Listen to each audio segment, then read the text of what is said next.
Salam sepak bola, teman-teman netizen atau warganet yang saya hormati semuanya. Selamat bergabung kembali ke konten terbaru dari channel YouTube Triple B. Dan di konten terbaru hari ini, sudah jelas dan pasti saya ingin memberikan analisa dari pertandingan babak kualifikasi untuk ke Piala Dunia tahun 2026 zona Asia antara Indonesia versus Vietnam yang berakhir untuk kemenangan Indonesia dengan skor tipis 1-0. Dengan hasil akhir ini berarti untuk sementara Indonesia berada di peringkat nomor 2 di grup F dan membuka peluang untuk lolos ke babak selanjutnya. Selain itu juga ranking FIFA dari Indonesia ikut naik teman-teman dengan kemenangan ini.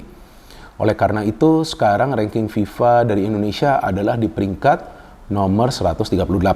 Tapi sebelum saya memberikan analisa dari pertandingan semalam, pertama-tama saya ingin kembali mengingatkan kepada teman-teman bahwa perjuangan dari para pemain Indonesia belum berakhir.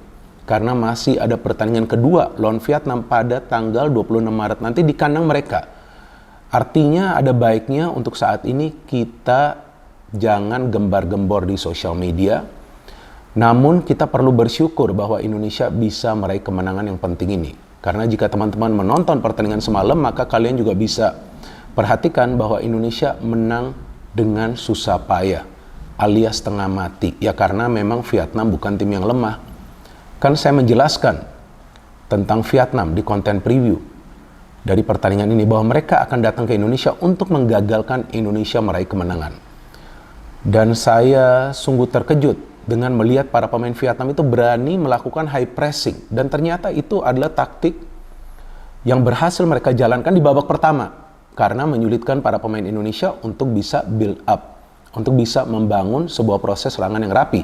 Maka itu di babak pertama Indonesia hanya bisa menciptakan satu peluang yang berbahaya dari Rafael Struijk, itu pun melalui aksi individu dari Rafael Struijk. Artinya di babak pertama para pemain Indonesia sulit bermain secara kolektif. Sangat sulit untuk bisa mengalirkan bola agar bisa membuka ruang pertahanan dari Vietnam dan kemudian menciptakan peluang yang berbahaya. Kenapa bisa seperti itu? Selain juga para pemain Vietnam tadi saya jelaskan bermain dengan garis pertahanan yang tinggi, juga ada faktor lapangan nih yang mempengaruhi permainan dari Indonesia. Karena kita tahu bahwa sekarang timnas Indonesia diperkuat oleh banyak sekali pemain yang bermain di luar negeri. Ya ini tidak mudah bagi mereka. Saya pun bingung melihat kondisi lapangan kok bisa seperti itu ya. Gak gampang bagi mereka. Dan untung gak ada kesalahan yang fatal dari para pemain Indonesia kan. Wah jangan-jangan nih teman-teman kaget nih. Lihat saya pakai kacamata gelap seperti ini ya. Nah mungkin teman-teman gak nonton konten sebelumnya. Kan di konten sebelumnya mata kiri saya ini dibalut perban ya. Bahkan ada plester-plester ya. Karena saya baru operasi mata teman-teman. Jadi menurut dokter, mata saya infeksi karena saya sering begadang, ya artinya kurang tidur. Kemudian ketika saya siaran di televisi atau juga ketika saya ngonten, saya jarang berkedip. Jadi mata saya ini kering. Nah karena kering, jadi ini ada kotoran yang kumpul di sini nih, di sebelah kiri. Nah saya baru dioperasi, jadi saya harus tetap pakai kacamata gelap seperti ini saat menjalani aktivitas sehari-hari. Bukan saja pada saat saya ngonten, tapi nanti ketika saya olahraga atau nanti ketika saya kerja, saya harus pakai kacamata seperti ini. Dan bagusnya juga belum ada siaran kan di Indosiar atau juga di SCTV. Sekarang ini kan Liga 1 lagi break ya. Jadi ya teman-teman juga jangan kebanyakan lah ya lihat HP, apalagi malam hari ya. Nanti takutnya infeksi juga gitu matanya, dan sakit sekali loh operasinya. Tapi ya berkat doa dari teman-teman ya, di konten sebelumnya kan banyak ya dari teman-teman yang memberikan komentar agar saya lekas sembuh. Nah sekarang sudah mulai membaik lah, walaupun masih agak sedikit berair ya matanya. So anyway, coming back to this match, ini kan kita tahu adalah pertandingan yang krusial bagi masing-masing tim. Jadi tentu Vietnam juga nggak mau kalah. Nah saya juga kaget sih dengan pemilihan pemain dari Shin Tae-yong ya. Ini juga sedikit banyak mengurangi daya dobrak dari Indonesia. Karena Shin Tae-yong memilih memainkan Nathan dari awal, yang saya sudah mengatakan bahwa pemain ini kalau dibandingkan dengan Arhan ya tidak se-eksplosif Arhan lah ya. Tapi ya memang Shin Tae-yong tampaknya ingin agar Nathan bermain lebih awal di fullback sebelah kiri. Dan kemudian Hoki Caraka ini seperti nganggur aja sih. Di lapangan saya gak ngelihat dia bisa memberikan kontribusi. Ada 1-2 kali dia duel dengan para pemain Vietnam, dia gak bisa menang duel juga. Tapi ya udah, itu keputusan dari Shin Tae-yong. Saya agak kaget, jujur. Saya berharap Ramadan Sananta yang main dari awal, tapi gak ngerti kenapa. Mungkin Shin Tae-yong masih menilai bahwa Ramadan ini belum 100% fit atau belum kuat ya untuk main secara agresif, walaupun dia turun sebagai pemain pengganti hanya beberapa menit. So anyway, ini pertandingan yang sangat ketat ya, karena dua tim ini kita tahu Yang pertama nggak mau kalah, yang kedua tentu ingin meraih kemenangan. Walaupun Vietnam ya ingin menggagalkan Indonesia, tapi mereka juga cobalah untuk bermain counter. Dan permainan mereka di babak pertama itu nggak buruk, justru lebih baik daripada Indonesia. Kan faktanya kan seperti itu ya. Jadi saya juga ketika membuat analisa nggak mau hanya menyenangkan teman-teman saja, tapi saya harus berbicara sesuai dengan fakta. Indonesia tuh sebetulnya nggak bisa main babak pertama, nggak bisa build up. Walaupun nggak banyak salah passing, tapi build upnya udah udah bisa dipotong di tengah. Faktor lapangan juga menyulitkan para pemain Indonesia bermain umpan-umpan pendek ya, umpan kaki ke kaki yang biasa kita lihat. Walaupun sesekali mereka bisa lakukan itu, tapi ternyata bisa putus juga, gak gampang kontrol bola. Tapi di belakang ini kita kan solid banget ya, sehingga memang Vietnam gak bisa menciptakan peluang yang berbahaya lah di pertandingan ini. Kalau saya catat hanya 1 atau 2 itu pun bisa di-save dengan mudah oleh Adi Satrio. Karena ada intercept, ada blocking, ada haluan. Jadi saya lihat duet center back nih, Double J ya, Justin Hubner dan juga J. Itses bermain luar biasa. Bagus sekali, tidak ada satupun kesalahan fatal yang mereka lakukan yang bisa dimanfaatkan oleh para pemain Vietnam. Tapi bagusnya di babak kedua, Shin Tae-yong ini sadar bahwa kurang eksplosifnya permainan dari Indonesia ini yang membuat para pemain Indonesia gagal membangun serangan secara rapi. Jadi apa yang dia lakukan? Yang pertama, Hoki Caraka ditarik keluar bersama juga dengan Yakob Sayuri dan juga Nathan. Kenapa Yakob ditarik keluar? Karena dia tertahan di tengah. Dia gak bisa lepas kawalan dari para pemain Vietnam. Jadi gak ada tuh tusukan-tusukan dari sektor sayap. Nah bagusnya Shin Tae-yong memainkan Sandy Walsh. Kenapa? Dia tahu Sandy Walsh bisa maju, bisa turun juga. Walaupun dia lebih defensif ya mainnya ya. Tapi dia bisa mengawal area nih. Jangan sampai ada ruang yang terbuka nih. Kalau Yakob kan lebih ofensif ya. Kemudian Arhan. Nah ini udah pilihan yang memang harus dari awal diambil oleh Shin Tae-yong, menurunkan Arhan dari awal. Ini pemain yang bagus kan kita tahu ya, apalagi dia punya kelebihan dalam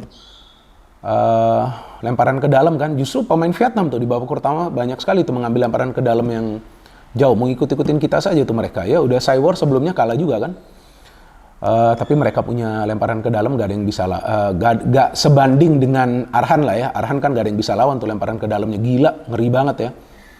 Jadi Arhan, terus kemudian Hoki Caraka juga ditarik kan. Nah Egy masuk. Nah kenapa ini Egy masuk? Jadi Egy ini seperti striker siluman. Striker yang sulit dilihat pergerakannya. Dia akan tiba-tiba muncul dan memang itu yang dia lakukan. Selain juga 1 gol, dia kan hampir mencetak gol lagi tuh. Ketika mendapatkan umpan dari siapa? Dari Arhan juga.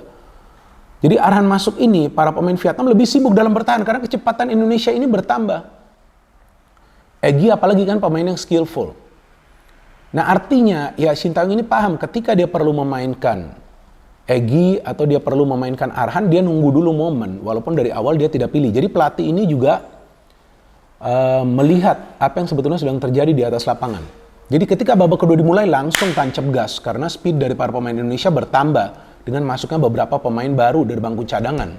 Dan tidak membutuhkan waktu lama kemudian Arhan memberikan long throw seperti biasa. Sebelumnya juga dia memberikan long throw, hampir tercipta peluang, dia memberikan long throw, tidak bisa dibendung oleh para pemain Vietnam. Ternyata ada kesalahan tuh dari pemain Vietnam bernomor punggung 3, bola terarah ke Egy. Enak banget golnya.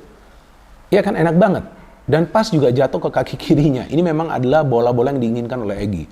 Setelah 1-0, Vietnam keluar menyerang. Tapi apa yang bisa mereka lakukan? Nggak bisa juga menciptakan banyak peluang karena lini pertahanan kita tuh solid. Dan di tengah Ivar Jenner juga mainnya bagus, tapi saya agak bingung dengan wasit sih. Itu Ivar Jenner dilanggar keras ya di babak pertama ya, kok gak dapat kartu juga tuh pemain Vietnam, saya gak ngerti. Mungkin wasit menganggap pemain Vietnam tuh sudah terjatuh lebih dulu ya sebelum dia melakukan tackling. Tapi kemudian Ivar Jenner ketika melakukan tackling keras langsung mendapatkan kartu kuning. Nah ini harus hati-hati nanti ketika bermain di Hanoi ya dengan wasit ya. Kita harapkan bisa benar juga nanti wasitnya.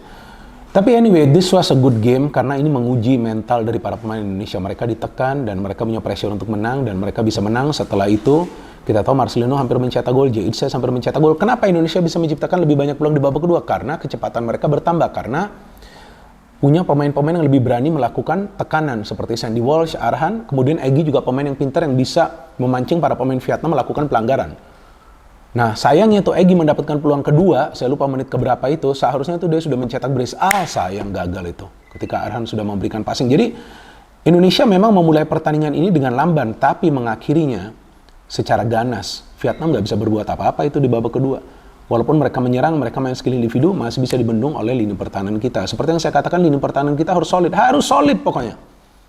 Dan sangat solid di pertandingan semalam. Adi Satrio pilihan yang mengejutkan saya juga, tapi gak jelek juga dia mainnya. Oke loh, ini penjaga gawang loh. Ya saya bingung juga dengan Shin Tae-yong nih, gak ada yang bisa membaca pikirannya loh. Dia bisa menurunkan Adi Satrio dari awal, ya kan, ini kan sebuah keputusan yang saya gak pernah menyangka dia akan ambil gitu loh. Tapi ya inilah pelatih kelas dunia.